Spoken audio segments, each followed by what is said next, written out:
Shalom semuanya. Tuhan Yesus luar biasa. Saya kasih satu cerita. Saudara tebak ya, tema khotbah saya apa? Satu hari ada penginjil yang sudah melayani Tuhan di Afrika berpuluh-puluh tahun. Nah, hari itu dia pulang ke negara asalnya, yaitu Amerika. Nah, waktu pulang itu ternyata dia satu kapal dengan tentara yang baru pulang dari perang. Anggaplah perang Vietnam atau apa. Ini cerita ya. Nah, dia udah berpuluh-puluh tahun melayani di Afrika. Sekarang tugasnya sudah selesai. Dia pulang, naik satu kapal, dan ternyata satu kapal dengan tentara yang baru pulang berperang. Nah, sesampai di dermaga itu, ternyata tentara itu disambut dengan luar biasa oleh banyak orang dan banyak kayak spanduk, banner, baliho, selamat datang pahlawanku. Terus itu ada kayak drum band gitu, musik untuk menyambut tentara-tentara yang baru pulang perang. Nah, ketika dia sampai di situ, si hamba Tuhan itu, dia merasa kecewa. Dia ngomong sama Tuhan, Tuhan, berpuluh-puluh tahun saya tinggalkan negara saya ke Afrika sesuai dengan yang kau utus, memenangkan banyak jiwa untuk suku-suku terdalam, berperang melawan animisme ya. Sekarang saya sudah tua, saya pulang. Kenapa ya Tuhan, nggak ada yang sambut saya? Ini dalam kesendirian ya. Dia ngomong sama Tuhan begitu. Itu tentara-tentara yang baru meninggalkan negaranya, paling 3 tahun, paling lama 5 tahun, sudah disambut begitu rupa. Saya berpuluh-puluh tahun tinggalkan negara saya, sekarang saya kembali, nggak ada yang sambut saya. Tentara itu disambut dengan luar biasa, dengan drum band, dengan musik, dengan spanduk-spanduk, dengan bendera-bendera kecil. Kok saya nggak ada yang sambut ya Tuhan? Nah, ini pertanyaan kan? Sedikit kecewa, tiba-tiba ada suara, ngomongnya begini. Itu suara Tuhan. Nak, kamu itu belum pulang. Udah nangkep belum? Kamu itu belum pulang. Apa khotbah saya temanya? Belum nangkep ya? Korin dulu dah, 2 Korintus 4 ayat 18. Saudara, kalau orang kaya meninggal, itu yang nganter banyak ya. Waduh, mobilnya katanya bisa 1 kilo tuh. Karena dia orang kaya, begitu meninggal, bunga-bunganya itu berjejer dari tempat parkir sampai tempat ruang persemayaman, penuh dengan bunga-bunga. Jadi banyak orang yang mengantar orang kaya yang meninggal dunia. Penting nggak sih? Ya penting juga ya, ada satu kebanggaan. Tapi dia tidak memperhatikan yang penting, yaitu apa? Siapa yang sambut dia? Itu yang penting.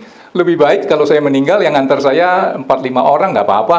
Tapi nanti saya sampai di sana, saya disambut oleh beribu-ribu malaikat.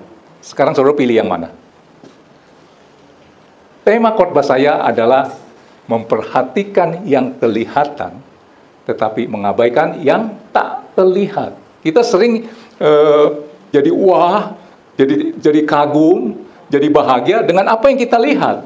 Kalau kita lihat yang tentara pulang itu dari perang, mungkin dia meninggalkan keluarganya 5 tahun, disambut dengan meriah oleh drum band, oleh bendera-bendera, apa tuh namanya? Yang periang gitu. Selamat datang, baliho besar-besar. Pahlawanku, selamat datang. Kalau orang kaya yang meninggal, waduh, yang nganter banyak, nganterin bunga. Itu penting nggak? Yang kelihatan kan penting. Kalau kita melayat ke seseorang, nggak tahu ya apa gunanya itu bunga ya. Kalau saya sih, ogah kasih bunga. Bener kalau saya sih, buang-buang duit. Dilihatin, begini nggak muat, dijajar 3. Itu penting nggak sih sebenarnya? Orang mau dihargai ya. Wow, yang meninggal siapa nih? Dari PT anu, PT ini. Itu yang kelihatan. Tapi nanti yang nyambut dia siapa? Saudara mendingan pilih yang mana? Waktu saudara meninggal, ada 1000 bunga. Ada 1000 orang yang mengantarkan saudara ke pemakaman. Tapi disambut oleh siapa? Ini nangkep ya? Saya tadi katakan, mendingan saya diantar mungkin 5-6 orang, tapi saya disambut di sana beribu-ribu malaikat pakai trompet lagi, suara nafiri. Ya, yuk kita baca ini. Sebab kami, lihat nih Paulus, tidak memperhatikan yang kelihatan, melainkan yang tak kelihatan. Karena yang kelihatan adalah sementara, sedangkan yang tak kelihatan adalah kekal. Saudara, kita sering memperhatikan yang kelihatan, yaitu apa? Tubuh. Sering mengabaikan yang tak terlihat, yaitu roh. Nah, ini saya mau bahas tentang manusia roh dan manusia jasmani, yaitu tubuh. Kalau tubuh, saudara bisa lihat saya ya. Sering itu yang jadi perhatian kita. Oke? Keluarkan dulu sebentar. Pengkhotbah 12 ayat 7. Yang kita perhatikan adalah tubuh. Ternyata tubuh itu berasal dari tanah. Makanya orang meninggal, yang namanya tubuh dibalikin ke tanah, dikubur atau dibakar. Sedangkan roh, nah ini yang tidak kelihatan, sering kita tidak memperhatikan. Roh itu kembali ke Allah. Nah, itu nanti disambut oleh siapa? Ini yang penting. Tapi kita sering memperhatikan yang kelihatan, yaitu tubuh. Kita perhatikan kecantikan kita, rambut kita, apalagi ya tubuh kita lah, macam-macam. Yuk kita pakai baju yang bagus, supaya penampilannya bagus, dihargai orang, dihormati orang. Diakuilah dengan pakaian ya. Penting nggak penting ya, tapi kita sering mengabaikan yang di dalamnya. Beberapa minggu yang lalu saya kan katakan, kalau saudara mencari mantu gitu ya, ya, Ibu Erna misalnya mencari mantu karena Ibu Erna anaknya perempuan semua ya. Bu, jujur, yang dilihat apa? Penampilan pertama atau yang nggak kelihatan? Kelihatan, Pak. Yang kelihatan dulu ya, betul nggak sih? Ton, yang kelihatan dulu nggak? Mukanya kayak apa nih? Oh ya, nggak perlu ganteng-ganteng banget, yang tapi ya nggak terlalu jelek banget lah. Pasti itu yang saudara perhatikan ya. Saudara pernah perhatikan nggak yang tidak kelihatan, yang di dalamnya? Kecantikan dalamnya, karakternya, jarang ya, jarang sekali. Nah ini ya, saudara baca, debu yang saudara perhatikan, yang kelihatan, yaitu tubuh, dari debu, kembali menjadi tanah seperti semula. Nah roh yang nggak kelihatan, ini yang sering saudara tidak perhatikan. Kembali kepada Allah yang mengaruniakannya. Pesan Tuhan untuk saudara adalah, saat ini saudara harus memperhatikan yang apa? Kalau berdasarkan tadi 2 Korintus 4 ayat 18, kami tidak memperhatikan yang kelihatan, melainkan yang tak kelihatan. Karena yang kelihatan itu sementara, sedangkan tak kelihatan itu adalah kekal selama-lamanya. Apa yang saudara bisa lihat saat ini? Apa? Tubuh saya. Apa lagi? Mungkin layar, lampu, speaker. Kira-kira 300 tahun lagi saudara bisa lihat nggak? Kalau saya, saudara nggak usah bilang 300 tahun.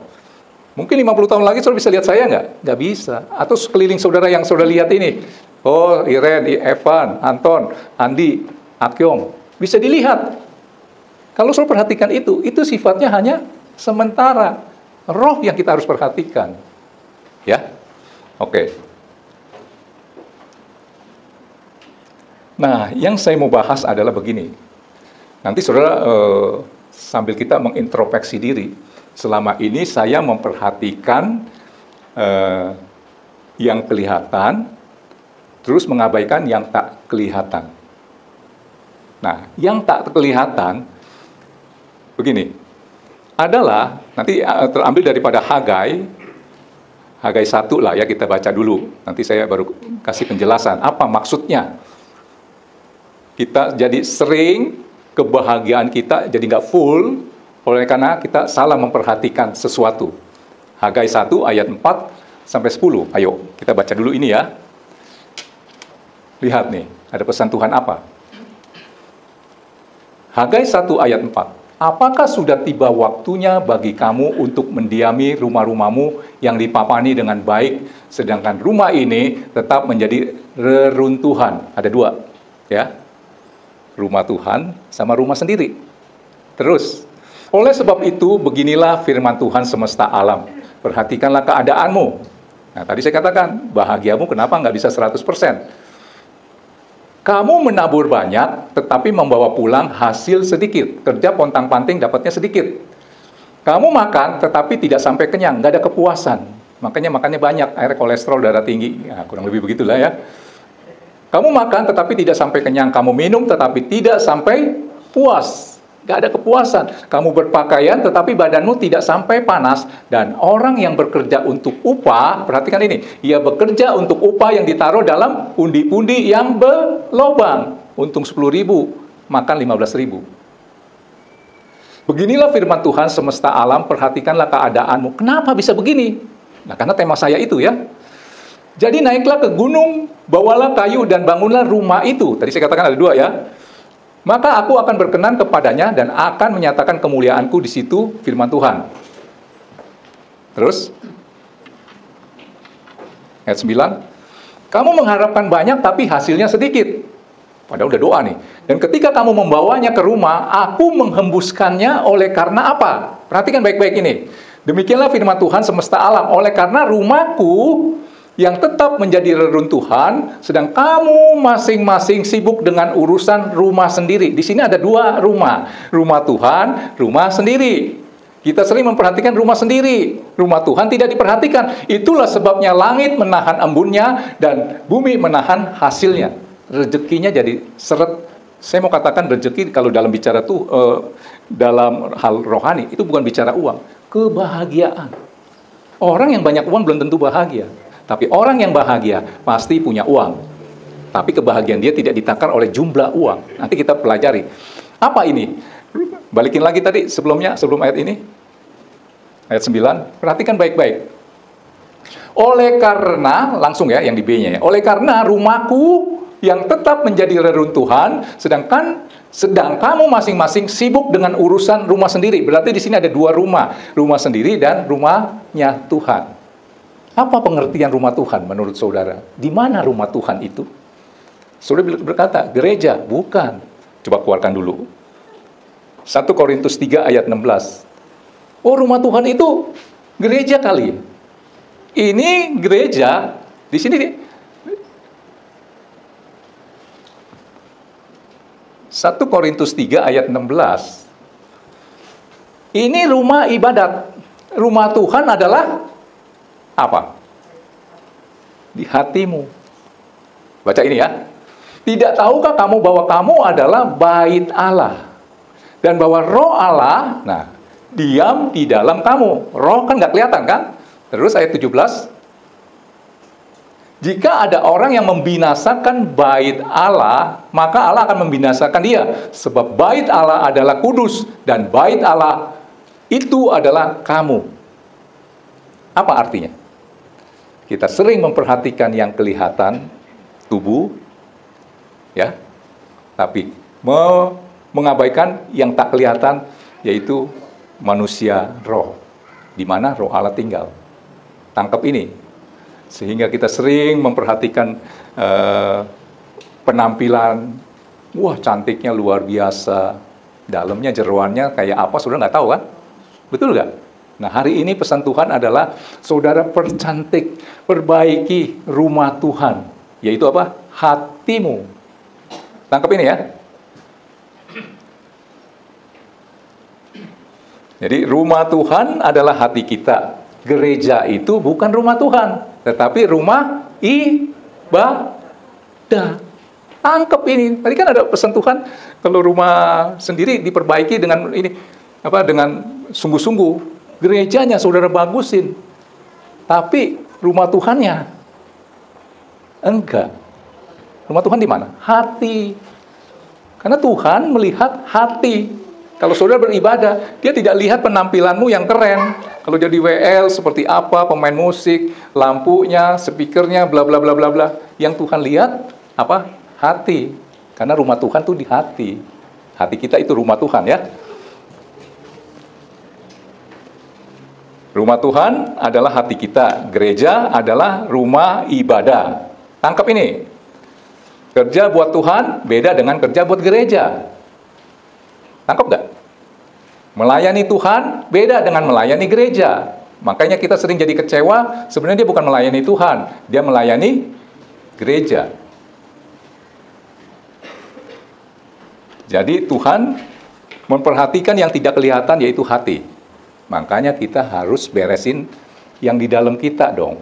Roh kita, manusia rohani kita, itu yang kita harus perhatikan, perbaiki yang bocor-bocor, kemasukan apa saya nggak tahu ya.